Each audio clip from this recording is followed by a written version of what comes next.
Hey guys, quick one before we get started this week. Hayden. That's me. We've had literally hundreds of new listeners in the last week or two. Amazing. Welcome to you all. And if you're an old listener, we wouldn't forget about you, obviously. Our customers. But there is one thing. The number of listeners we have is quite a lot more than the number of reviews we have. Oh, no, So I'm going to do a little Dylan. bit of begging, a little bit of grovelling. I try not to do this very often, but before we get started for this episode, please, whatever you're listening on right now, can you go to the rating system, whether it's Apple Podcasts, Spotify, or anything else that you might use, and just leave us a review. It really helps us, doesn't it, Hayden? What kind of review? Oh. Let's clarify this. Let me think. Ooh, out of the 5 stars, we would At like... least 2? No, At least don't plant 3? that seed in their mind. At least 4? At least 5. At least 5. At Okay, least that's 5 fine. out of 5. No worries, yeah. You can go more than that if you want, but at least 5 out of 5. Wow.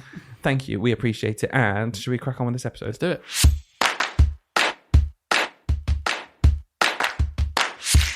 Hello, everyone. Welcome back to another episode of Teach, Sleep, Repeat. My name is Dylan. And my name is Hayden. And we're back. Wow, I can see your brain thinking, what should I say? What should I say? What should no I idea say? what to say. I Hey, have no Dylan. idea. Hey, Dylan. Yep. I'm going to do your bit. How's your week been, mate? Oh, no one ever asked me how Isn't my that week's nice? been. I I'm so never will. used to doing it for you. Again. I kind of don't like the fact you've gone off script, but I'm going to... Script. Well, As if we ever plan anything in these episodes. Come on. yeah, but anyone who listens knows the first 27 words of this podcast are always the same. Always. 27 or did you make that up? I made that up, but can you imagine if it is 27? Well, I'm Should gonna we count? count after. Should Okay, we do it? ready? Should we now, ready? Yeah. Hello, everyone. Yeah. Welcome back to another episode of Teach, Sleep, Repeat. That's 11. Yeah. My name is Dylan, 15. And my name is Hayden. 21. Oh. And we're back, 24. And we're back with With another episode. 27. That's what we say every time, isn't it?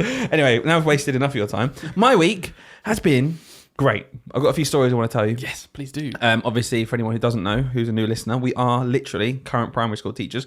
One thing, this is not at all anything we've planned, but it's just come into my head immediately. I never knew this was a problem, or not a problem necessarily, but even a thing, before I saw a thread someone just posted on Threads and said they couldn't quite believe the amount of people out there on like edu space online, whether it's Twitter or Instagram or stuff. Why do so many people pretend to still be teachers? And I was like, what? And then I thought about it. And the point they were making is there's so many like influencers and stuff out there who post stuff like, oh, back to school this September, blah, that's a bloody... And then they're not even in teaching. Like, they've left teaching years hilarious. ago. Or they post, like, memes, and it's like, oh, God, that feeling when it's Tuesday, it's assembly time, and you got to... And it's like, oh, you haven't done that for years. I tell you why, Dylan. It's pretty bloody obvious, isn't it? What's that? It's because you want interaction on a Yeah, platform, of course. and obviously that gets it. But I was so oblivious to it until I read this, and I was like, oh, I'll keep an eye out for that. And then, like, over the next week on social media, I was just like, wait a minute. All of these people who post this stuff aren't actually even teaching right now. When are we going to tell them that we're not? We've been pretending. We didn't even do teaching qualifications. Dylan actually fulfilled his career as a historian. My actual name is Mary Beard. You don't know. No, anyone out there who knows Mary Beard, that's who I actually am. Fantastic. And I work in film, radio, and television. Wait, are you Steven Spielberg? I am Steven Spielberg, except I'm kind of like the one from Wish. What I do is I produce a podcast. It's not even on the real radio. I produce a podcast called Teach, Sleep, Repeat. That's what I do. It doesn't pay very well, though. I'm going to call you the Timu Nolan from now on. The what? The Timu Nolan. Nolan. Oh, here we go. I combined that into one word. I was like, what's a team of Nolan? A team of Nolan. I love a team of Nolan. A Timu. Christopher Nolan. Yeah, God, the film expert. Timu is like Wish from Wish, isn't it? Though? Yeah, Timu's like the Wish version of Wish. Yeah, like it's even worse.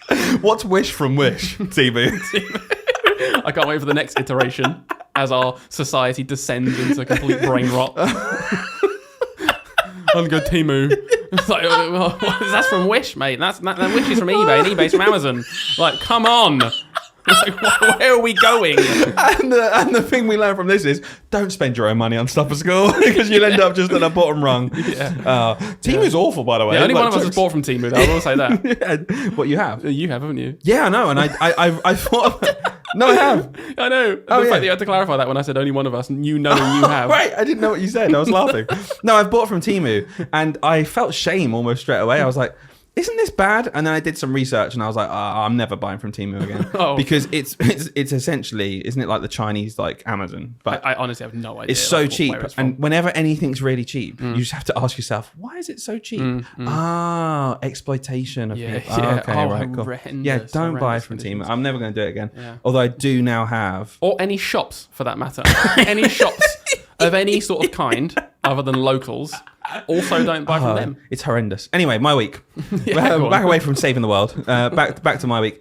It's been good. I'm going to talk about a lesson I had in a second. But as of recording today, I wanted to get your opinion on this because I don't know. I think I know the answer, but I don't actually. So I want to know what you think about superstitions because today, that's my answer, is as of recording, Friday the 13th. Yeah. And obviously it's like, I was listening to the radio on the way to yours and they were like, oh, it's Friday the 13th. Oh. Yeah. And I was just like, shut up. That's dumb, isn't it? As you put your other hand on the steering wheel. And a crow flies across me and a black cat zooms past. Oh. Do you drive under a ladder? What is it even here?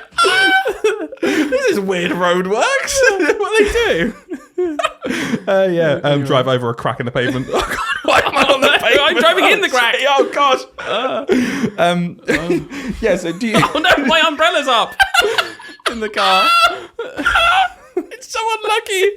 Turn around, and there's a table on your side, and your shoes are on it. I grew up in a household, just so you know, where my stepdad was very superstitious. So all these kind of things were genuinely like rules of our house. It was just mental. Honestly, I remember no bloody ladders across my living room. Don't do that. Honestly, two times. I've got two quick stories for you. So I'm sorry, I'm hijacking your thing here. Go. But number one, brought some new shoes, school shoes. Yeah. Came in, put them on the table, brand new, obviously clean, absolutely fine to put on a table, and I got told off because you shouldn't put new shoes on a table. That's bad luck. I was like, what the hell are you talking about? Yeah. And the second time was the umbrella. Came in with an umbrella and I put it up as a joke, just like playing around with it. Put the umbrella down. That's bad luck. And I was like, what are you talking about? Mental. So I think we got the answer to my question. You're not remotely superstitious. No, I think it's so dumb. It's so dumb. There's a difference, isn't there, between like habits and maybe even manners and superstitions. If someone said it's bad manners to put shoes on the table, I'd still be like, shut up. They're brand new. Yeah, they're brand new. But dirty, like, that is bad manners. Yeah, you do eat off that. Yeah, sure, and you don't want to put germs on it, so I get it. Sure. But no, I mean, just another superstition thing. You'll know this because it happened to us when we had our babies. Right. What do people like? What do people like? And it's kind of different, I suppose. There's going to be loads of people listening who do this, by the way. No, and I'm sorry, we're going to rip into you. I'm going to do it anyway. We're going to do it anyway. But yeah, there's loads of like ways to find out the gender of your child. No, there isn't. There's one way to find out the gender of your child, and that's through a scan or waiting until they come out. Okay, there are lots of different ways. Old wives' tales. Should we go for a scan and get a qualified professional medic to tell me the gender of my child, or wait for it? Should I wee on a leaf of cabbage?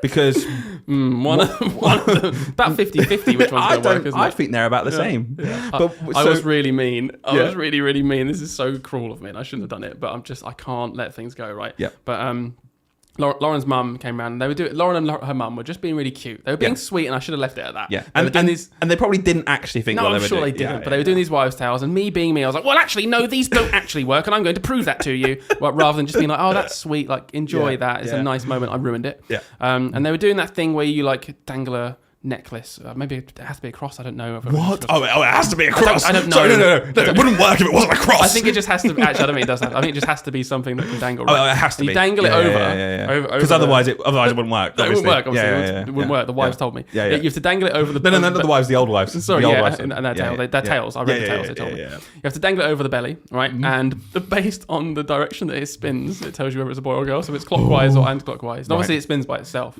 By itself. But it spins by itself. No, it doesn't spin by itself. No, it does. Whether or not the child is a boy or a girl makes it spin either clockwise and anti-clockwise. So they were doing it, and it was spinning a certain way. I can't remember what. Oh, it's a girl. Spinning a certain way, and I was like, oh, come on, guys, you're being silly. It doesn't work. They were like, no, it does. And I was like, oh, don't make me do it.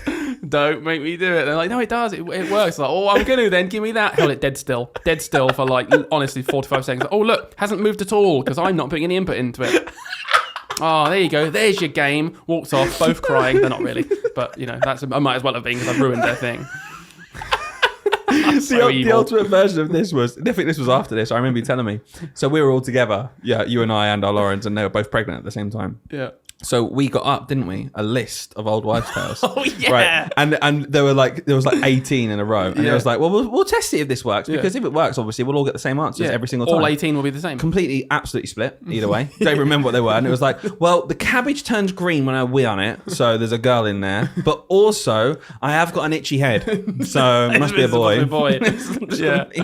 Oh, man, it was so silly. And then the girls decided, didn't they? I don't think they were doing it to spite us at this point. They were like, no, it does work. You have to take the average. They were like, the one that got the most is actually the one. I wonder, like, so did they invent wives' tales then that are wrong on purpose, did they, for this game? Yeah. They thought in the future there'll be people who empirically look at this and go for the average of all of the ones that we put together. Yeah. 100%. If they accidentally did, imagine if they only picked the ones that all gave them the same result, and we were sat there like, oh, because they were obviously like 8 or 9 that actually said girl, and I'd be like, oh, that's annoying. Oh, did you rub celery behind your ear and it turned grey? It's a girl. Oh, you just got dust in your ears. Sorry. You're just allergic to celery. I've got a rash on my ear. It must be a boy. No, you need to go to the doctors. You're allergic to celery. What are we doing? So, are you superstitious at all? Yeah, I am. Completely. Yeah, absolutely. Yeah. Friday 13th. Yeah, Friday 13th. Mate, that's hilarious. I'm just going to say one thing to you. Okay. Because you said you've got a story to tell me. Yeah, I do. About a drink. Yeah, I'm actually I was just thinking of it. We've come to the same point at the same time because I was looking at your Pepsi. Yeah. So Pepsi Max for anyone listening. Sorry, Pepsi Max. Maximum Pepsi flavor. Max. If anyone from Pepsi Max is listening, want to sponsor the podcast, brought to you by Pepsi Max. We'll get sued or something. There are other drinks available that are low in sugar and have maximum taste. Us toying with companies will just crush us immediately if we do something wrong. Sleep, Pepsi. No, stop. Cancel. Cut. Right, go. Anyway, so for listeners, Dylan always has a drink precisely over here. I'm pointing if you're looking. If you're not looking, it's in a direction away from me. He puts it right there. Sorry. What on this planet is not in a direction away from you? That was a joke. Anyway, he puts it in a place where I normally put my drink when I'm just working at this desk. And last week we recorded on a Friday. Yeah. And then on Sunday or Monday, I think it was Monday evening, I just instinctively reached over and grabbed what I thought was my drink, the water that I'd poured maybe 10 minutes ago, and I drank. I don't know, it was a good like 100 milliliters. You know what I mean? It wasn't a little drip at the bottom. Wow, that's a couple of mouthfuls. It was a chunk of water, and I drank it. And as I swallowed the last bit, I realised that it was your leftover water from 3 days ago, and it made me feel sick. For context, most people would be like, "Oh, that's annoying." Kind of get on with their life. life. It makes me gag now. Hayden doesn't even drink water that's more than an hour old, and it's his. Like he just I'd never drink out of your glass. Yeah. If anyone had remotely touched it, it would have wigged you out. I'm one of those people. I'm sure. I mean, I reckon it's just a straight. No. I think we've alienated half of them with that superstitious story. We're back down to our audience from a couple of weeks ago. They're all gone. Yeah. They're all gone. But I do think people are either the kind where it's like they don't care, they'll drink out of anything, no matter who's drunk out of it, or you specifically will never drink out of anything unless it's yours. And if anyone's lips have touched it, you'll be like, I'm not drinking out of that. Well, I've got a story that proves that I'm the second person on that list that I drink anything. So this is horrendous, by the way. So if anyone is not, I don't know, squeamish is the word, but if anyone's mature or has come here for any serious kind of reason, if the superstitious chat didn't get rid of you, this will.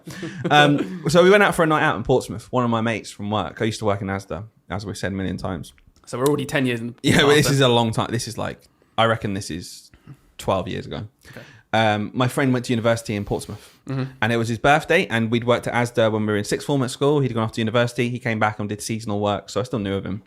And it was his birthday, and we all went to Portsmouth. A bunch of us from Asda who were around the same age just went down to celebrate his birthday. And in Portsmouth, there's a club called Tiger. So good, they named it twice. And apparently, I think it's a chain. There's a few in London and stuff, but a big, huge club with lots of different levels and floors and rooms. And here's an R&B room, and here's a country room, whatever it is. So we were on a night out. Country room. Sorry, just imagining in a club with my hat. That would be me if I'm going clubbing with my massive with your boots massive on. Boots. Yeehaw, cowboy! Pass me the Jaeger bomb. Country's big now. Anyway, so I was having a drink. We were out having a good time. Having a few drinks, and I put my drink down on the table, turned to talk to someone, had a chat, had a little dance, cool, nice one. Just went to grab my drink again. Yeah. Obviously, I knew my drink was there, so I just picked it up and drank it to my mouth and drank some. Stopped. No. What? Looked at it. Wasn't my cup. It was a cup someone had thrown up in. Oh my god! Oh my god, that is the worst ending to that story. I can't believe it went that far. I am not joking. That was a real reaction. It was like absolute. Like I felt sick then. Yeah. I feel sick talking about it. I feel so cringed right now. I genuinely, because I wasn't looking. I took the first sip as if it was just my drink. Oh my god! So I was like, I think we have to stop. I feel sick. This is disgusting. And I just went, and I swallowed the first sip. Oh my god, that's true. We genuinely have to stop talking about this because I actually think I'm gonna throw up. It's so disgusting. You need some water. Oh no, the thought of doing that. Hayden's eyes are actually watering now. Yeah, that is the that's probably the worst story. That is revolting. That is probably the worst story of my life. Genuinely. Yeah. Oh mate, I have no words. That is so disgusting. I can't believe I didn't expect that. I didn't know where you were going with this. I was like, oh, it's just gonna be someone's dregs or someone's like mixed beer with something, and you were like, oh, it's disgusting. Sick. Someone's sick. Someone's sick. So they asked for it back. Oi! My drink! Get me a new one. Turns out it was just Malibu and Coke. I just thought it was disgusting. Oh mate, that is absolutely revolting. No wonder you were umming and ahhing about telling that on this story. Yeah. Because beforehand, Hayden said he wants a drink story, and I was like, I've got a horrible drink story. Oh god. That's disgusting. Right, we should probably move on because we're like 17 minutes into this. No, we will. We'll crack on. We've had a nice week. I want to talk in the future about RE. First, kids and their fascination with it. I'm not going to go into detail now, but maybe if you stick around in a couple of weeks, we'll tell that story as well. Oh, that's cool. Of that first RE lesson with your class, where they're just completely unfiltered asking questions. Oh, go on, you got to tell it now. No, just in general. We'll go into it in more detail earlier. Okay. I'll say one thing quickly before we carry on. Okay. Go into it in more detail earlier. So, listen back, guys. Listen back. There's one thing, and it just cracked me up. Obviously, completely impartial in the classroom. Don't necessarily. I'm not trying to influence what anyone says, but I personally, I'm an atheist. I don't believe in God, and I'm in a church school though, and we teach Christianity. And you say Christians believe this, and you're giving them all the things they need to know that people have different beliefs, and we celebrate them. Yeah, all that. So disclaimer. However, obviously, I sometimes find things funny. So this one kid. I couldn't help it. We were doing the creation story, okay? And we talked about how this is a story that Christians use to describe how they think the world started. That's what they believe, because there are some questions we simply don't know. Like we don't. No one was there when the universe created. We have scientific explanations that might be slightly different of how old they think the universe is and how long it's been, or how things came to be. But Christians have this story where their God created everything in 7 days and rested on the last day. Yeah. So we were going through this story very much in the situation of this is what Christians believe, and a lot of our children are Christians, obviously, because they're in a Christian family. They go to Christian school, but lots of them aren't, and lots of them don't believe in it, or they're even in a different faith. We've got some people from Islam, and so we're just basically looking at this story and be like, this is what they believe. It's literally religious education, exactly as it should be taught. Exactly that. And I love doing it because I love showing them what different people believe. It's really, really good to do with the children. And anyway, we were doing a creation story, and obviously, God's at the start of it, obviously. And then on the first day, it said God created the light and the dark, the day and the night. And then we were talking through, and I was like, okay, so day one, Christians believe God created the day and the light. Day two, and whilst I'm doing this, there's just this kid who looks really confused. Like, honestly, like really in deep thought. And that's a great thing about RE, because kids do get into deep thought. And she was just saying, what? And she put her hand up, and I was like, yeah, okay, go on. What do you think? Because it's very open, lots of questions. And she went, right, so God created light. I was like, yeah, on day one. Yeah. So before that, was he just sat in the dark? Oh, kid minds. I love that. And she was so good, like, was it just really dark? How did he? Yeah. He just sat in the dark himself. And then another kid, so cute, because kids do this. Obviously, he's a Christian. He says, he believes in God. And he went, no, don't worry. God just created a little circle of light around him. Oh. He just had a little circle of light around him the whole time. Yeah, that one. Yeah, that one. Yeah. But I just cracked me up. It's just the idea that, we were just telling the story, and these kids are really sat there going, okay, do I think, wait, what? Yeah, they're imagining, obviously, they're imagining God. Exactly. Because it's hard to not to imagine something, isn't it? A being. Yeah. A being, yeah. So they're just imagining it as a person. Somewhere. Probably, what's he saying? There's nothing created yet. He just sat there in the dark. Should I create light? Yeah. Yeah, okay. Yeah, on his chair. He's already created chairs at this point. Sat there. It just cracked me up. Anyway, let's get on to this episode. We're going to talk all about how to actually keep teachers accountable, which is really important, but without being toxic, please. Bloody hell. Keeping teachers accountable is obviously really important. I don't think there's a single teacher in the country who thinks that we shouldn't have any accountability. Yeah. But there's a theme at the minute of, strip back Ofsted, give teachers these rights and stuff. And we're on board with that 100%. You shouldn't be under severe pressure. But we do have to keep them accountable. We have to check if they're doing their job properly, obviously.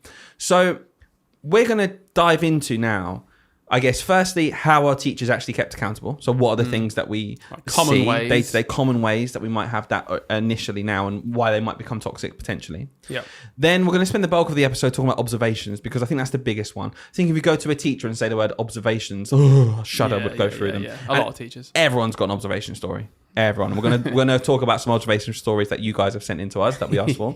And then we're going to finish off by saying, so how do we actually do this then? How do we keep teachers accountable without seeping into that toxic trait of putting loads of pressure on our teachers? How do we actually just make sure they're doing the right thing and help them? Yeah. What an extremely well-planned episode. It sounds great. I know, right? I'm looking forward to this. For the first time ever. Yeah. So let's just start off then. Let's think about observations in general.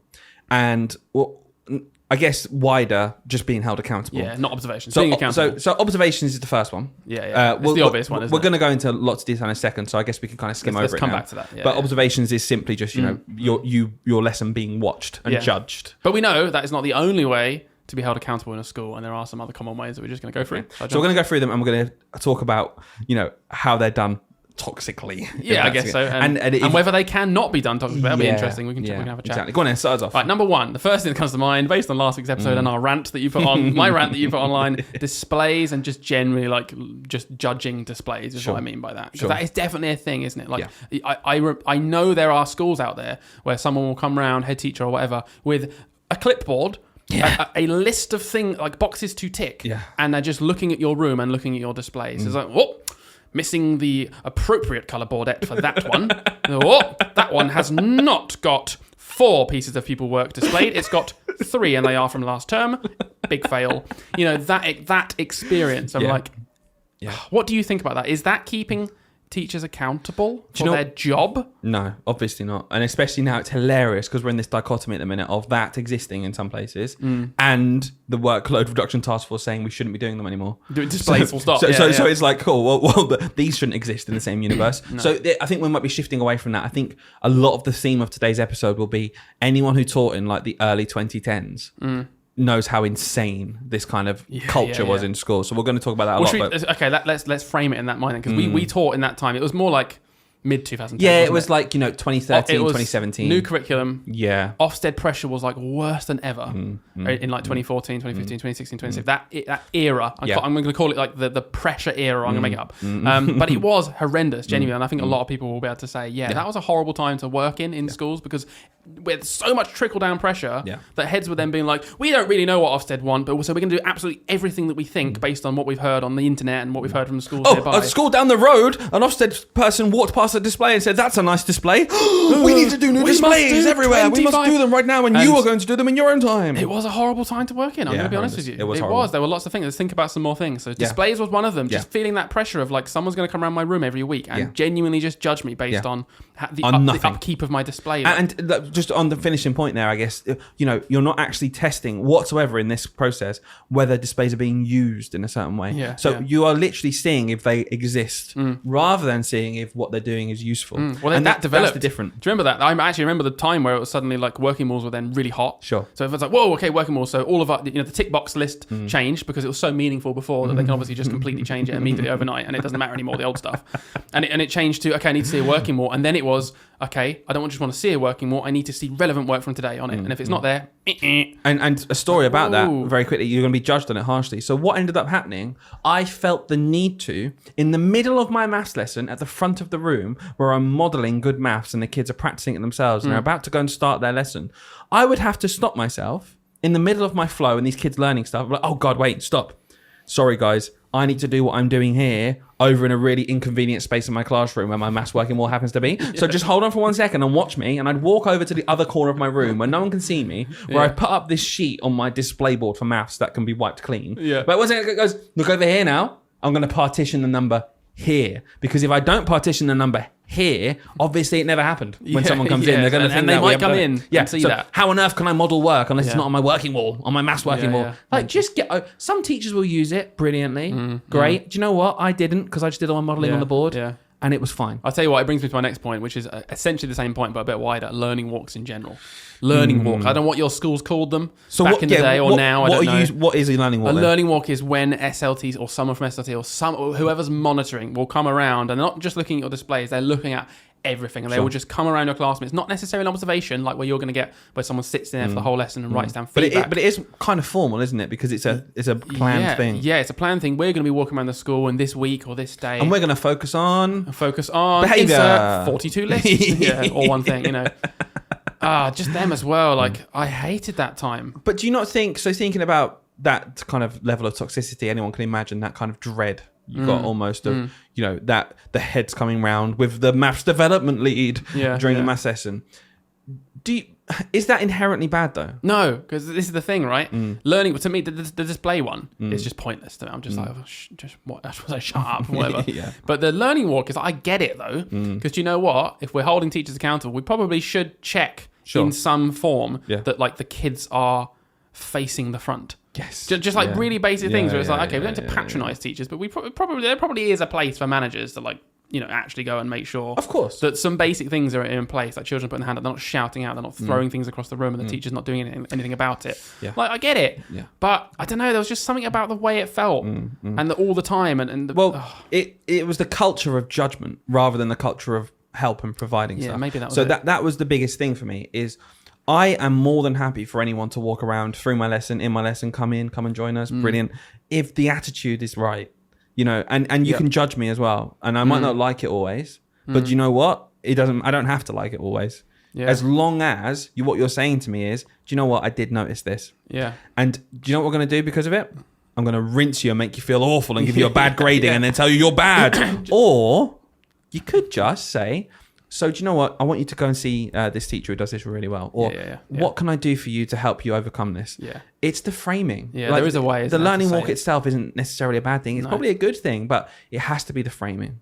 It has to be. No, we'll come back to learning walks later, because when we get to the bit where we're saying, okay, what can we do to keep teachers accountable? I think there'll be a nice little link to that. But I tell you what, there's one thing in my mind, and I know it's in your mind as well, of something where it really sticks in my mind as being like horribly negative and toxic, right? Of something that happened in the past. I'm not going to go into any more detail than that. Ooh. Of a member of SLT coming round on a learning walk, or whatever it was called at that, I don't know what it was, and going into classrooms and in the middle of the lesson, genuinely, if they saw something out of place, like on a display that was maybe a week out of date, or it had like just something wrong on it, ripping it down in the middle of the lesson. The teacher's obviously just like sweating, trying to pretend that that's not happening, and they're going to keep delivering their lesson really happy, but whilst thinking, oh, that SLT member is obviously furious at me for this insignificant thing. Do you remember that? Yeah. Like things being ripped off the walls. Yeah. And what I really want to say to this is that is absolutely pathetic. Yeah. Disgusting. Yeah. And if anyone has ever done that before, you need to check yourself, because it's horrendous. Yeah. There's no way around it. It is just absolutely abhorrent to treat fellow professionals that way. Yeah, if you find something wrong like that you've just decided is wrong because of the things that you've put in place yourself and these criteria you've made up that are important, that actually no, things need to be double backed on the backing because I've decided they need to be, and they're not, so I'm going to rip it off in front of the children. Yeah, is pathetic. It happened to me once. Do you want to know what it was? And it's stuck in my mind because it really affects you, and it makes me hate that time and not like the profession at that time. It was term 2, and I still had a term 1 display up for my like afternoon unit. Sure. So my it just wasn't the right one. It said term 1. It still had all my term 1 stuff. I just hadn't got around to putting up term 2's one yet. Oh, because you were marking and planning. And it probably was a couple of weeks in. Like I'm sure everyone else had done it, but it was like going into my class mid-class and then just like pulling that down to be like almost as like, I'm just reminding you, you've got to do the new ones. I've pulled it down for you. It's like that's toxic. That's horrible. It made me feel terrible. And it's not reminding. A reminder would be they noticed that, sent you an email, come and spoke to you at lunchtime. That's reminding. Do you want a hand getting that down later? Yeah, I just behaviour like that is so disgusting, and this podcast is for calling out stuff like that. Completely, and I've received messages from people honestly saying this exact thing about ripping stuff down, feeling awful, and their desire that they had more confidence back then. And this is what I want to say to people now who, especially earlier on in their career or later on in their career, because it's a thing that I get. I see them a lot more than you do, the messages that we get from the podcast. And we get a lot. And they're a mixture of things. Number one is just saying, thank you for calling stuff out, really helping teachers, really nice messages. Then I also get some messages from people who rightly are saying, what you're saying is great, but, it's not my fault though. Like, I struggle to say no sometimes. Yeah. And it needs to come from the top down. And equally, I'm like, yeah, it does. And this behavior, there is nothing wrong with seeing this behavior or having it done to you and you feeling like crap. Yeah. That's normal. That's a human reaction and it's not your fault. And when we sit here and say you should be calling it out, I want to make it really clear we are not victim blaming here. You know, anyone who's been made to feel like a piece of dirt at work because of awful people doing stuff like this, it's not your fault. No. It's their fault. And it's well hard to call it out. Did I call it out at the time? Absolutely not. Did I say a thing about it? Absolutely not. But you know what? Would that person have done it to a more experienced member of staff who they thought would call them out? Probably not. Yeah, they probably thought, he's in a career, I'm going to make a point. Moulding me. Yeah, I was a couple of years in. Horrendous. But yeah, mad. And it's funny that sticks in my mind. Do you know what I mean? It's like it almost makes me feel a bit anxious thinking about it. And, No, but you know what? That person might say, oh, that's why I did it. It's like, well, that's not how you control people. I'll tell you what, it didn't make me do my displays. But it made you do something pointless and not actually that help the children whatsoever. Yeah, it made me feel upset and crap. Anyway, horrendous. New one. Next point. Book looks. Another way to be held accountable as teachers. Having your books looked at. Again, I think this is... Anyone, so let's go from the macro level here. Let's zoom out. Yeah. Book looks in general. Yeah.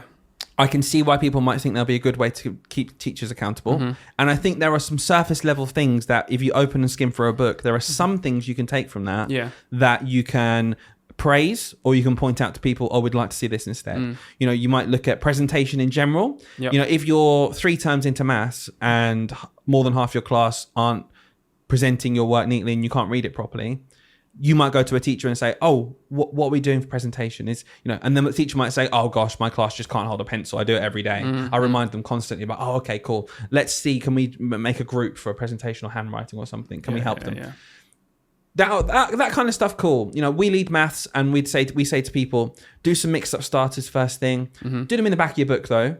Well, not because we're trying to be like control every tiny detail of what someone's doing, but simply because then we can separate out the lesson learning, which has a clear procedure, to practice work, which is different for every class. There's a reason behind that. We explained it. Everyone does it. If someone wasn't doing it, do you know what I wouldn't do? Go in there and rip their book. Honestly, rip it out in front of them and then just leave it. In the middle of the lesson to a kid. Exactly. Do you know what I do? I go to... See what you did? Yeah. I'd go to that teacher and I'd say, starters, is there a reason you're doing them in the front? Is it better for your class? Are you finding that it's just... And they might go, I waste so much time with my young ones going to the back of the book, setting up a new date, doing a margin. It's just so much learning time. It's like, okay, cool. Well, let's think of a solution. Maybe you guys could do it on whiteboards instead, because that way I still get a clear progression if I want to look at the books at the front. The children aren't getting confused because they're going from their lessons that are really heavily structured, but in between they're like doubling or practicing addition. It's not random maths.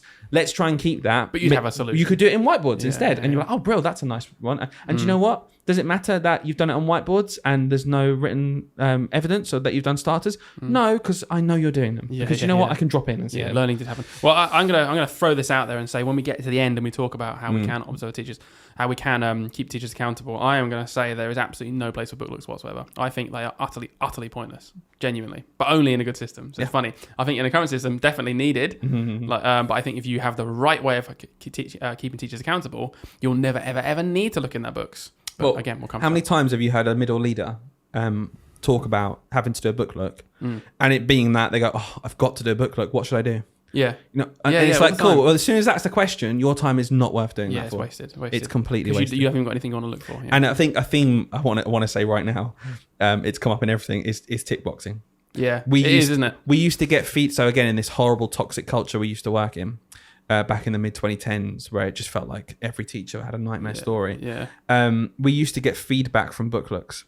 So not only was it just a book look and maybe the head of year notices something, a theme, and then can just say, in general, guys, we need to make sure. Yeah. No, individualized feedback per person. God, yeah. But that individualized feedback would be sent in an email alongside everyone else's individualized feedback, so you could very easily see and compare. Even sometimes in a table where it would go this class, this class, this class, and then literally a tick box of 4 peer assessments this week, tick, tick, cross. Yeah. 4 self-assessments this week, tick, tick, cross. Yeah. And that person with the crosses, obviously. All dates underlined, all walks underlined. Oh my gosh. Straight margins. And it was like Yeah. loads of things. Yeah. And this big old tick list, wasn't it? Horrendous. And you're like, None of it was about the quality of learning. Yeah.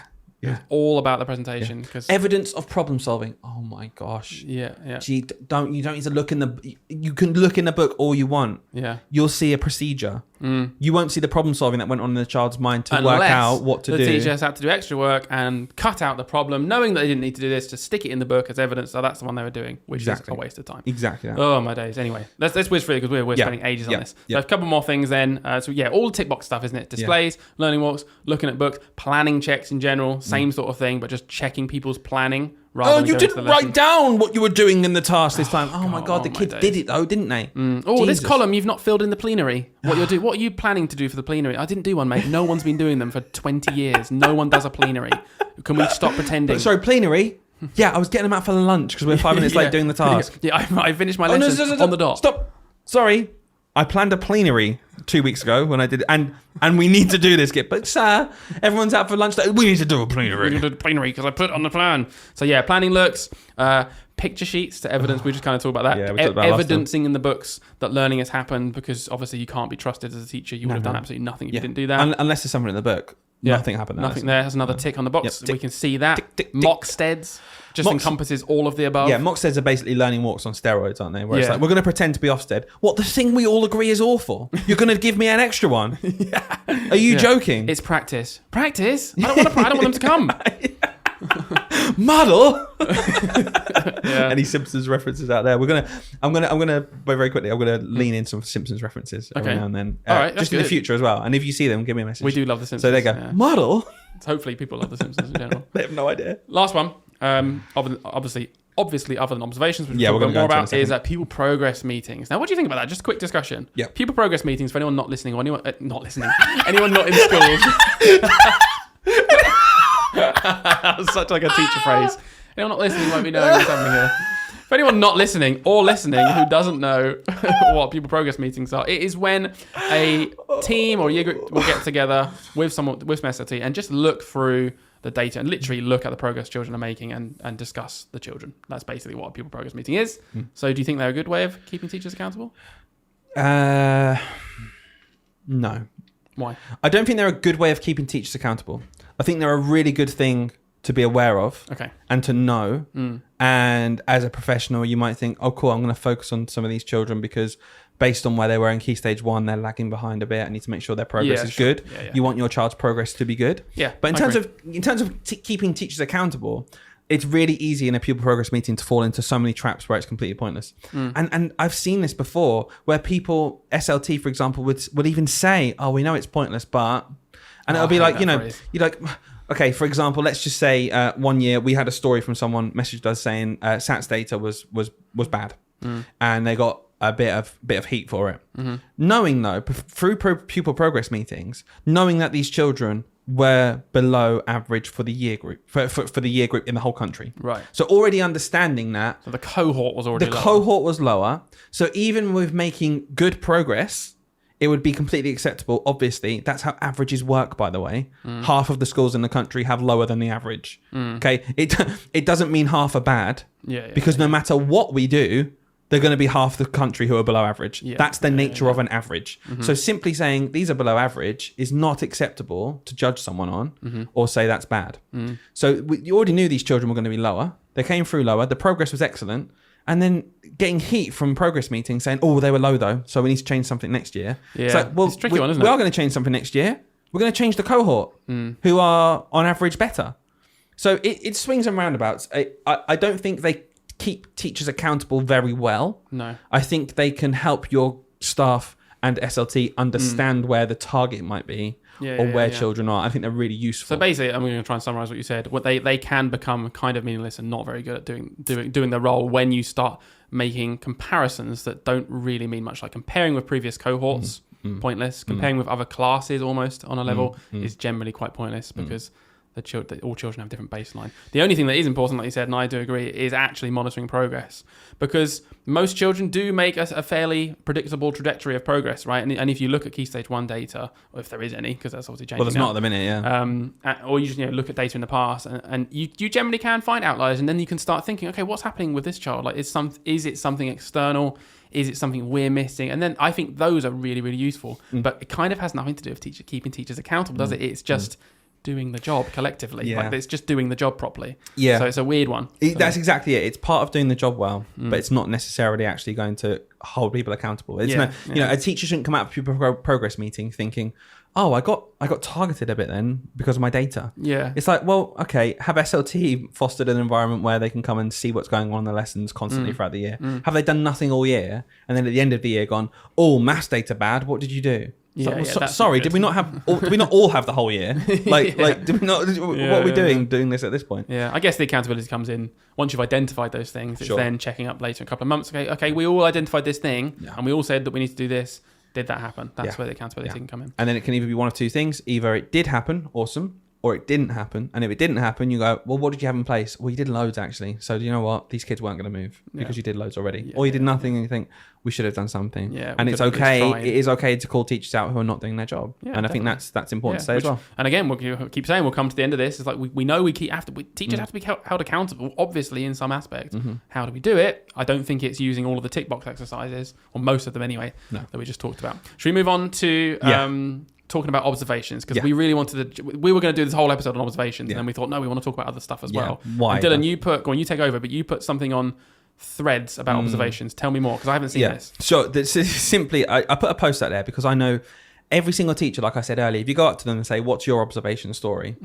You will get an observation story from them. A horrendous story of teachers being watched in a lesson. So observations, for context, used to be, or at least for us, used to feel like a huge part of the job that were constantly looming over you.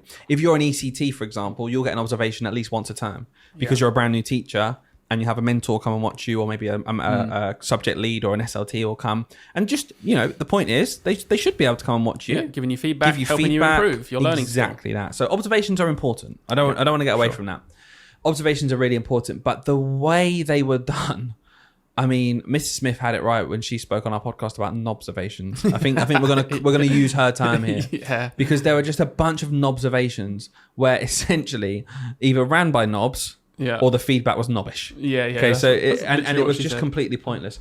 And I put a thread out there and I said, teachers, what's your most insane observation story? Okay. And I told one of mine. I've got a few, but I just told one that I thought was quite vanilla, to be fair. Yeah. And a lot of people have probably been in this boat before. Do you want to start with yours? I'm going to start with mine. And I want to share, and then I'm going to share some. But I want you to think if you've got any as well. Yeah, I'll have a think whilst we do this. So my observation story was very simple. I was a couple of years in at this point. I'd already had loads of observations, loads of targets set. This is in the era where observations were graded. Yeah. Of course. So that used to be a thing as well, where someone would come in and be like, "That was a lesson on the cusp of good." Yeah, or outstanding. You had the same Ofsted labels, didn't we? Exactly. For you as a teacher. So as a teacher, again, you might know your colleague got outstanding. Oh, you're an outstanding Someone teacher. else got on the cusp of outstanding. Oh, they're going to dangle that carrot there. Going to try and I do that. require improvement. I require improvement. Oh, I'm just good. Yeah. And it just created this levels in the school. It was awful. But anyway, we're in deep in that era. And the 90% of the feedback was, what can you do better? Like, it was just like, what's your next step? It's like, cool, the kids did some good learning, by the way. Let's talk about all the things that we need to change, though. So it wasn't nice. and my feedback, we got through the nice stuff. It was a really good lesson. I remember I put loads of time into it because that was the culture back then. It was a really good maths lesson about perimeter and area and the link between them, because I had the high set maths group in year 4. It was really nice for the problem solving exploration. Got some feedback. And we got to the bit for development points. And they said, development points. Now, I couldn't think of any. Couldn't think of any development points. All right, Brent. So here's... fix the tie. I didn't have any. And I was like, oh, wow, that's amazing. I'm like chuffed. And I go, so I think I might have to come back and see you again so we can get some development points. Oh, my God. And I was like, what? Oh, the worst outcome. What, you want me to do this whole thing again? Yeah, just because obviously we need development points. Yeah. No one's perfect. No, yeah, so, and I was just like, that could have ended there. Yeah. And I remember being at the point, it was early in my career, and I was like, oh, okay. No problem. That's to prepare and do another observation 2 weeks How later. sad is that? Imagine just living life like that in general, right? Just not being satisfied with anything despite being completely satisfied. I'm completely satisfied with your performance, but I've been brainwashed into thinking that everything can be improved, which it can, I'm sure. Yeah, of But because I course. didn't find it in that moment, I need to come back and find it another time rather than just being completely satisfied, which I am. Or just accepting the fact that you can know everything can be improved, but there's a level where it's absolutely fine and good. You're doing your job to a really high standard. Crack on, thank you. Completely. Yeah, that's mad. Well, I've had the opposite experience, by the way, just like a nice one. Yeah, I want to hear your one. Then I'm going to tell you the people's. Yeah. Well, I'll just give you a nice one first, then I'll go to a negative one in Cool. the future. But just exactly the same as you, right? I've also had an observation Sure. in my career where the feedback at the end of the day was literally, oh yeah, it was really good actually. I didn't notice anything out of place. There was nothing screaming at me. I didn't really have any points for development. It was just a really good lesson. Cheers.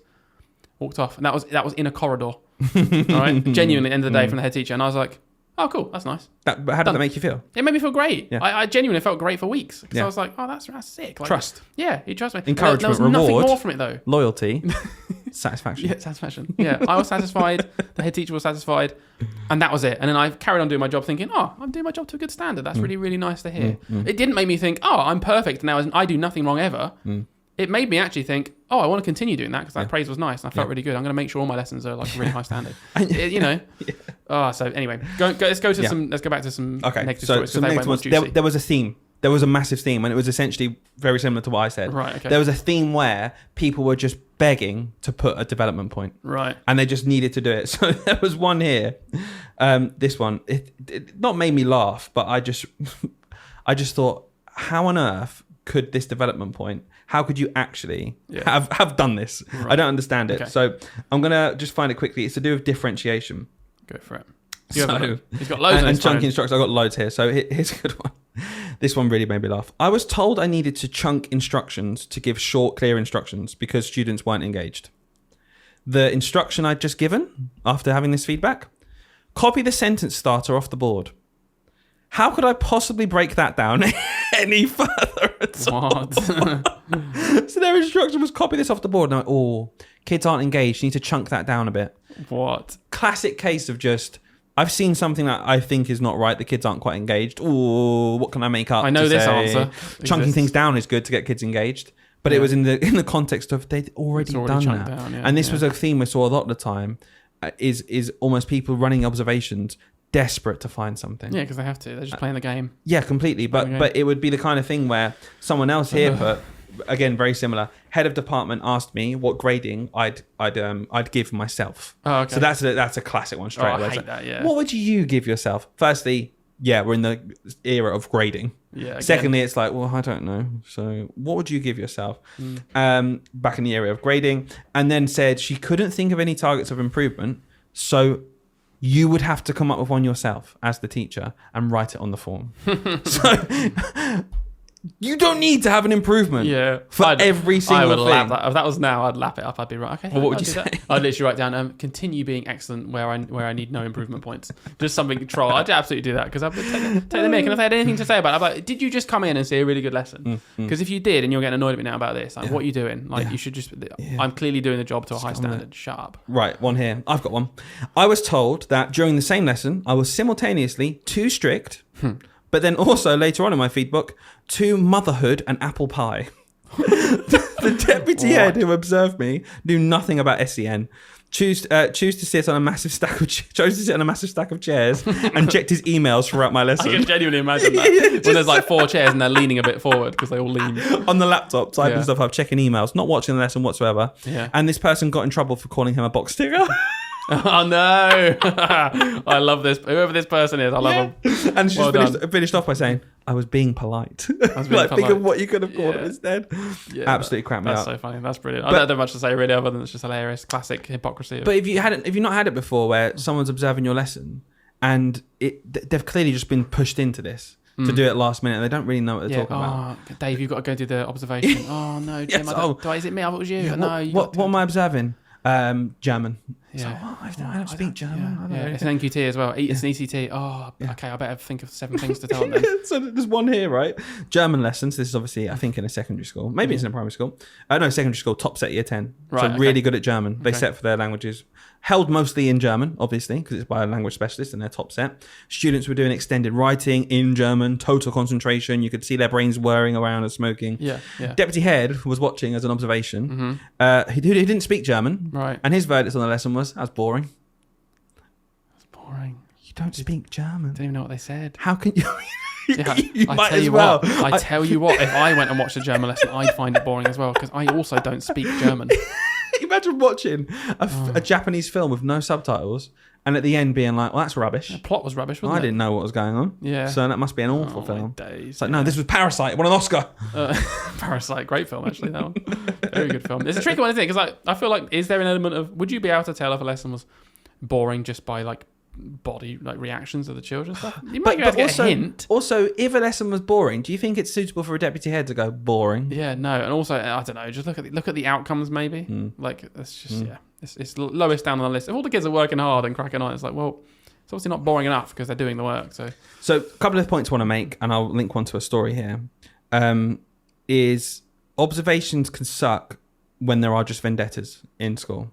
So everyone knows, especially when you've got a toxic head, there are some people who are targeted. Yeah, 100%. and they have a target on their back. Yeah. And one of the best ways that used to happen, not best, but one of the most effective ways you could put a target on someone's back, especially back then, was through observations, completely undermining staff who've been doing it for 30, 40 years. Yeah. Oh, they're quite expensive now, so let's just make them feel awful. I have seen more than once in my career a teacher who has dedicated their life to the career, right, going out in the worst possible way at the end of their career because they just don't fit the bill anymore. Things change and maybe they're just not as efficient anymore. They're older and genuinely there might just be real reasons why it's just maybe trickier for them. They're not as that peak performance like they were 10 years ago. Who cares, right? They're at the end of their career. They've dedicated their life to it and they've been... And they're good in a different way. Yeah, they're good in a different way. They've so much experience, but they've been forced out through this system of, oh, you can't just fire teachers. So I'll tell you what we'll do. We'll make them have a mental breakdown, or we'll make them cry. We'll just make their life hell through horrible observations and anything we can do that's within our realms, and then they'll just leave and we'll get an ECT in. Yeah, 100%. Cheaper. I've seen that happen. I've seen it happen multiple times. Yeah, it's horrible. And it's horrendous. I've heard of it in loads of schools as well. Yeah, it's horrible. And it's disgusting because it's how you treat people. It's as simple as that. It's like, it doesn't matter. And do you know what? If you go in an observation and it's genuinely not good enough, you do have to breach that, and that's hard. That's hard for SLT to do. I understand that. It's not nice to tell someone that lesson wasn't good. No. And I've seen lessons before that are amazing, and as maths lead, I've seen lessons before and I've been like, do you know what? That wasn't great. There are 5 different ways that could have been done better. You didn't quite do this.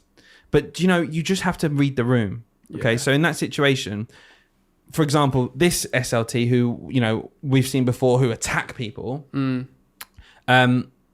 knowing how that's going to affect the person, i.e. they're going to be crying, they're going to feel awful, they're going to go to bed that evening thinking they're a terrible teacher, but by the way have to come in tomorrow and teach again in your school to the class they've got. Is that an effective way of like just tailor it to them? No, it's an effective way of getting rid of them. That is it. Yeah, it's the complete, because that was their only purpose. That was it, but it's the complete opposite of how we teach teachers to teach children. Yeah. So we take everyone into account. Everyone's different. Yeah. I can say to a kid, make your handwriting bigger, and they'll be like, oh yeah, sorry. And I know for a fact there's a girl I taught a couple of years ago who, if I said that to, she'd really take that to heart because she loves her writing. So I can't just say to her, make your handwriting bigger. You know that teacher that's been here for 25 years, dedicated their whole life to this school and have done unbelievable amounts of work for them. You know how they've been absolutely amazing for 24 of those years and we're a bit worried about them this year. Should we, A, just go to them and really praise them for their experience and all the things they are amazing at and just maybe help them with the stuff they're struggling with? Maybe there's too much change and they're just not keeping up with it. Or B, just go in there and make them feel like absolute crap and get rid of them so we can get someone new in. Oh, which one saves me 20 grand a year? Do we say bye to them? No. Let's force them out. Just force them out. Yeah, and mental forget breakdown. about it. Yeah. Disgusting. Should we do it again next year? Yeah. Should we do it until we don't have any experience? If you work in a school, we are just like making up schools here. But if you work in schools that are like that, it's horrendous. And I'm sorry that you have to experience it. And and you might think we're being flippant. We're not. This is just how we cope with seeing horrendous stuff. And we've got friends who went through similar stuff. Yeah, exactly. I've known people. I've got friends, older teachers who've literally finished their careers like that and they've ranted to me about it and I just think, it's just mad. It's just disgusting. And we're here to call it out. We started this podcast to not be afraid of those kind of people, actually to kind of almost do our younger selves a bit of justice, where we would just absolutely wouldn't have questioned these sorts of things, wouldn't have said anything about it, and to be like, yeah, we're calling it out, it's rubbish, it needs to change, and if you don't think so, come and argue with us about it. But they have power as well. And there's the last story here, maybe I said there's loads. So anyone go to our threads, it's linked to our Instagram at Teach, Sleep, Repeat podcast, and then you can see all the replies. There's so many. This one is the ultimate version, though, of just that vendetta, almost. Cool. I had a head who hated me with a passion, who was determined to fail me on my lesson observations at every opportunity. Good start. He opted to fail me based on zero planning gone into the lesson. Now, at this point, you might think, okay, well, this is one-sided. Maybe this person wasn't necessarily that good, and the head was just being calling it out. I challenged this by pointing out that I'd literally handed in my lesson plan for the lesson that he observed me in, so there couldn't possibly be zero planning. Right. That sums up. That sums up the power. People, they can just say stuff. Yeah. It's like, no planning.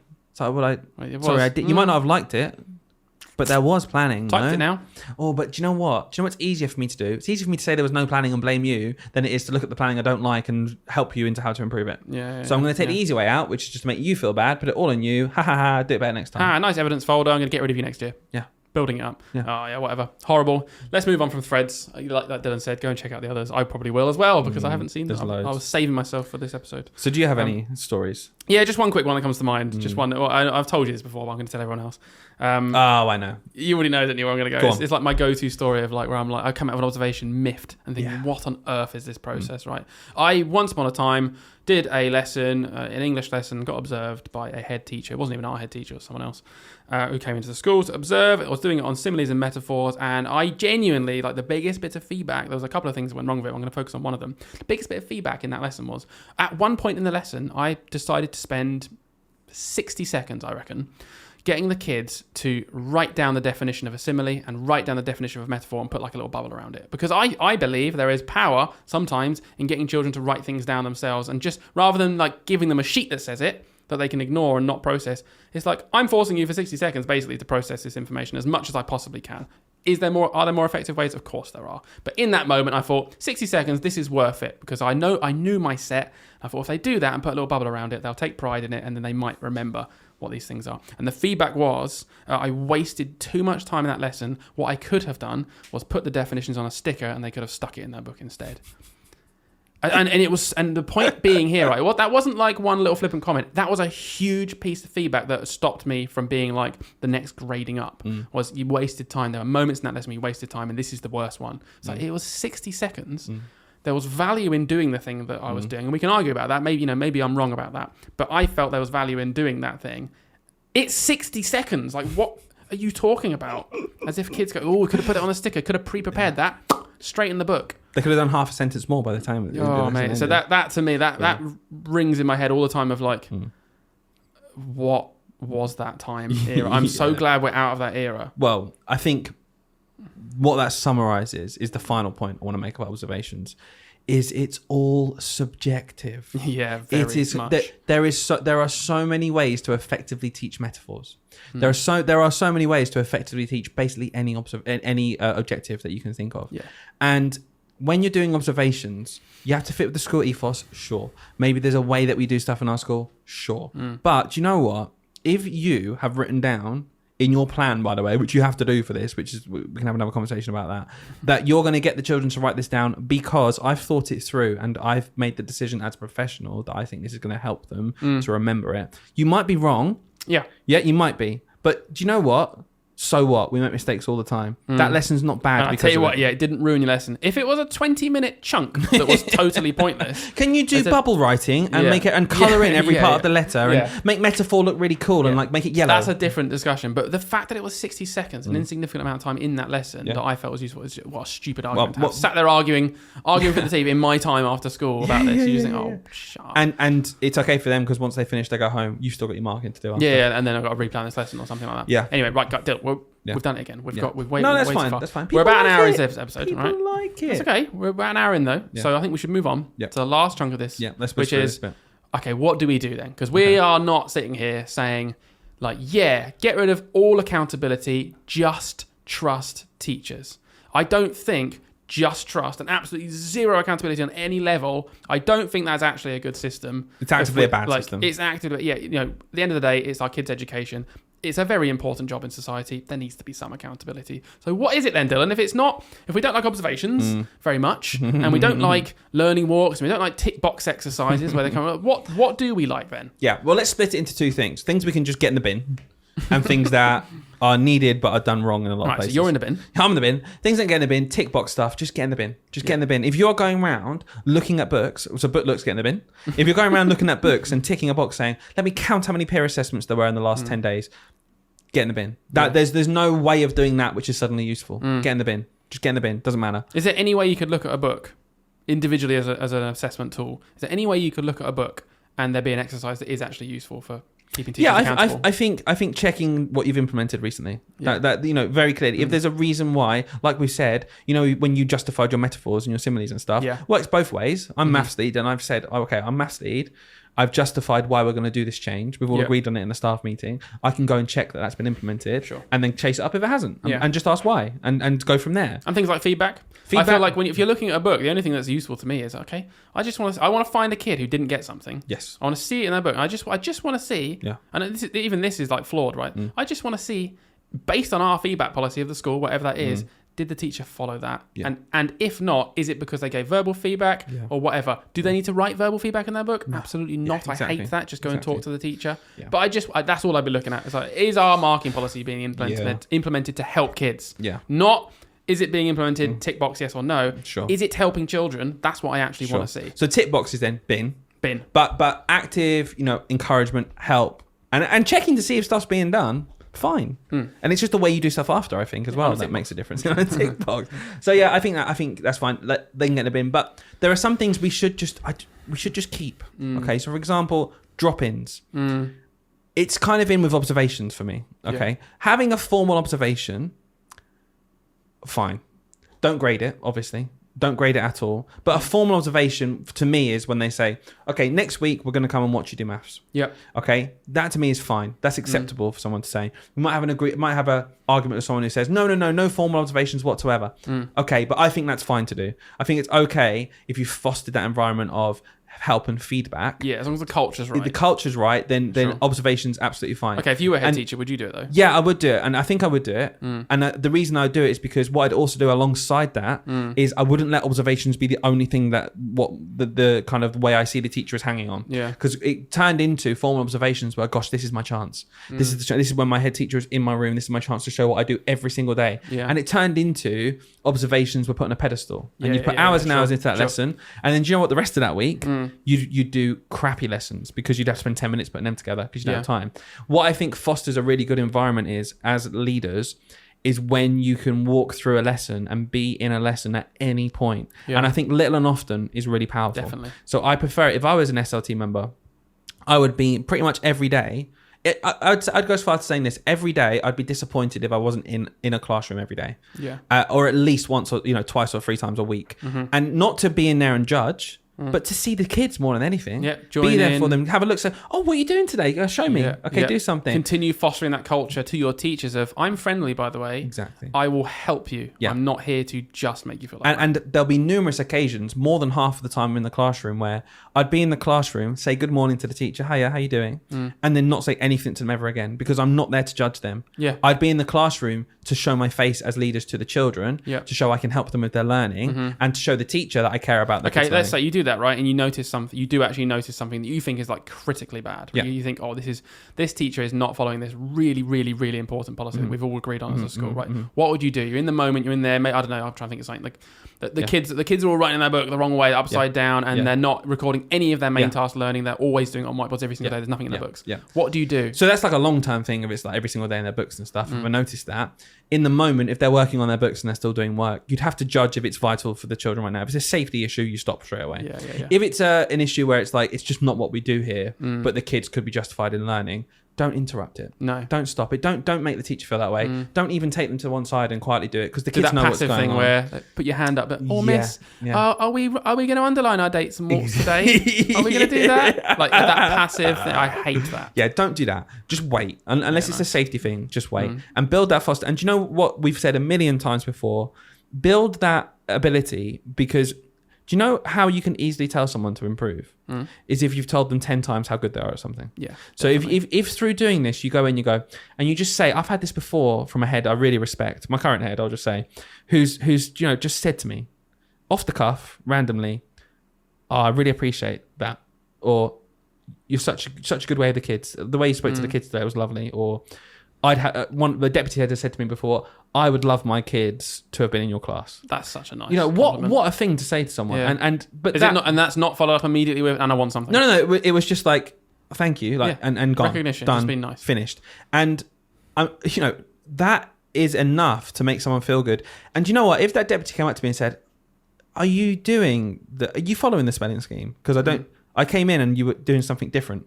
I'd be really confident either saying but I noticed my kids couldn't spell Anne, and that's not the spelling scheme, so I just did a little thing. Or I'd say, do you know what? I actually haven't. What is it? But then I'd feel like Tim, I'm letting him down almost. Yeah, because you've built the respect. I know he trusts me, and it's just something where you can take that on board easily. Do you know what? With just thinking about us, I know you obviously very well, right? And do you? Yeah, pretty well. I know you better than you know me. All right. Now, observations. I genuinely don't think. If you were a head teacher, I reckon within 1 year you would scrap them completely. Just knowing you and how your brain works, I reckon you'd do it thinking this is useful. Because I know that even when we interview tutors, because we've been doing that recently, by the way, we're for our tutoring company. You might have listened to our last episode. At the moment, we're taking applicants for new tutors. Anyway, I know that when we've interviewed tutors over the last couple of years, right? We have started by thinking we need them to do like a lesson. We need to watch them do a lesson online and whatever. And we've over the time we've realised that, hang on, we don't need to do that bit. We just need to get to know them. We need to know their experience. And then we need to, once they start tutoring, we can drop in a couple of times and just check. And I feel like if you were a head teacher, you would absolutely go down the route of, I don't need to do lesson observations. I just need to get to know my teachers really, really well. Drop into their lessons all the time. Put in place like little bits of feedback as and when, and I will know exactly how well my teachers are teaching without having to observe them. I reckon that is what you'd do. I think that's almost a pathway, isn't it? That's where it would lead to. Yeah. I still think if I got a headship, I'm not going to get a headship, but if I got a headship, I think I'd be like, cool. Well, I do just want to come and see a lesson more than for 10 minutes. Perhaps, but I don't think you're wrong. I think that's very much something that could happen. Yeah. So observations, in a way that just know your staff. Would you have a really limit, well. by the way? If you did do formal observations, because I know that we've worked in schools for a year or it's once a term, or what would be your go-to, like off the top of your head right now? One a year. Yeah, same. If I had to do them, it'd be 1 a year. It's like, what's going to change? Earlier in the year, one, and then if something was horrendous, more than one. Yeah. But my point is, I'm in the classroom every day.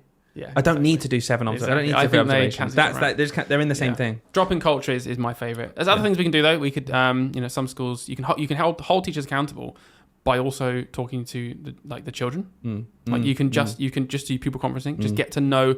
You can get to know the teacher through the way the children are brutally honest. Yeah. Right, we've done pupil conferencing in the past, and it's so effective. I find Mr. Stevens always talking about his personal life, always telling me a story. But you know what? It is a good way to know if the kids are happy and they feel like they're learning. I'll tell you what, that is a massive tick on your box that we're not going to be using. Yeah. Another one, peer observations. I feel like this doesn't happen very often because it's hard to get. Peers? So by peer, I mean by teacher to teacher. So like it's hard to do. I get it because I know I've been in schools before where they've tried this and it's just hard to get the cover. Right, it's hard to get people out of their class. Yeah. But genuinely, just going to observe each other and with a kind of mindset of you're just going to look for some good things. Because naturally, if there's something a bit odd, the teachers probably talk to each other naturally about it because you're with each other all the time. I think peer observations can be a really good way and that frames it positively. Doing that. Instead of saying you're doing this badly, fix it. What peer observations does is teachers are competitive as well. If I go to a fellow colleague's lesson, almost always I'm like, I want to do that. Yeah. If they're doing something and I know they're doing something bloody awesome and I never did that. And do you know what? If someone had said to me on paper, you need to do this now, I'd be like, get out.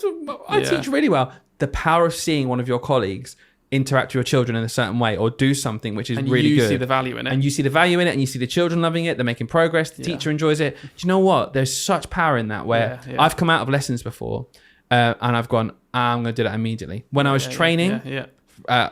name drop Fran a million times. I looked at her and I thought, I'm just going to copy you. When I did some read or ink stuff with English children in English, phonics stuff who couldn't read and write properly yet.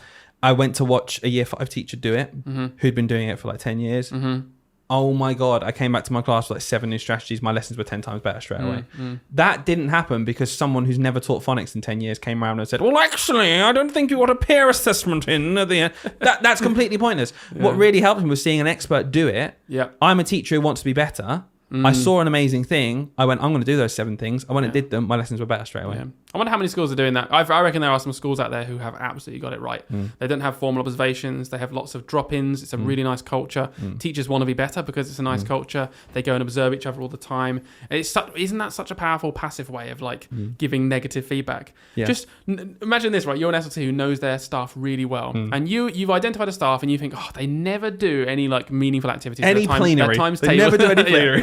They don't know anything with the times tables, and I know that class needs a bit more input, and that teacher they're just not really getting it. They do an activity every now and then, but I tell you what, who is a bloody good teacher, and they really just hammer the times tables in a fun way, is that one over there. Rather than me going to that teacher, That Chloe, bloody Chloe, hell. yeah, she's great. She knows. Yeah. And rather than going to the first teacher and saying that your times tables aren't good enough, you need to improve them, right? What you do is you say, we're doing peer observations this week. I'd really like it if you would go and watch this teacher. Is it because you think I'm bad? Multiplication? No. They've sussed it out immediately, yeah.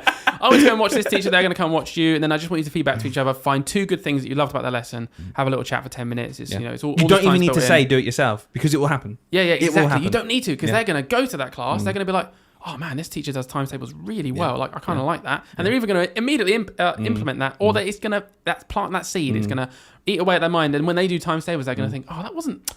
I tell you who was good at that. I'm going to go back and ask that teacher actually, and it's just done the job for you. I think peer observations are powerful. It's just very hard to get to do that. To summarize, I guess, how can we actually keep teachers accountable without being toxic? It comes down to the culture. Don't be toxic. Don't be toxic. Honestly, that is number 1. And if you're in a toxic environment, it's not your fault. Just know that, okay? But understand your rights and what you should be able to do. Have drop-ins constantly. Get rid of that culture of fear. I can think of an SLT that I've had in the past where if they dropped in, I would be honestly on my tiptoe. Oh my God, what's going to happen? Terrified. And I had other SLT that I work with where I'm like, oh, come in. I'm glad you're here. It's nice to see you. Yeah. Come in. I want to see my happy children. Foster that environment. Drop in. See them every day. Do an observation if you have to, but don't frame it in a way where you're going to find something wrong. Grade. Celebrate what's good. If you find mistakes, do you know what? Get teachers to help each other out. Go and let them see each other. Go and let them watch experts. Because do you know what? In a primary school, there will be teachers who are better at teaching maths. Yeah. There will be teachers who are better at teaching phonics and reading and writing and German and French and geography and history. Arrange it. And if you're really unsure, go talk to the kids. For Christ's sake, it's all for them. Go and find out what they think and how they feel. Because I tell you what, you get a lot of insight from the brutality of children. And have an eye on data. Have an eye on data. Of course you should. Yeah. Don't go and whack it in the teacher's face and say, this data's awful. Compared to last year. Yeah, simply look at data, understand what's going on, have a plan, and through drop-ins and through being there the whole time, what's not going to happen then is you get to the end of the year, you go, oh God, data's awful in this. Yeah. What have you done? It would instead be, wow, I came to maths lessons all the time. I mean, you really were nailing. And we were all aware of that child that we think is slipping through the net with the data, aren't we? But we've all tried something, so it must be something else. Let's try a different approach. Exactly. Yeah, be positive, be nice. Right. We've got to finish up there. It's another bumper episode. Bumper. Guys, we have honestly hundreds of new listeners in the last week or two. So hello everyone. Thank you so much. Thousands. Well, let's not reveal the real thing. We do this now. We notice it. Oh yeah, when we end our episode, we sort of lean like this. It's because I go to click. Anyone stop watching, recording, we both I feel like this. I need to go towards the camera. Anyway, guys, thank you so much for listening. Please get in touch. Message us. I love messages. I love reading your things. Let us know what your school's like. And I love you. Hayden.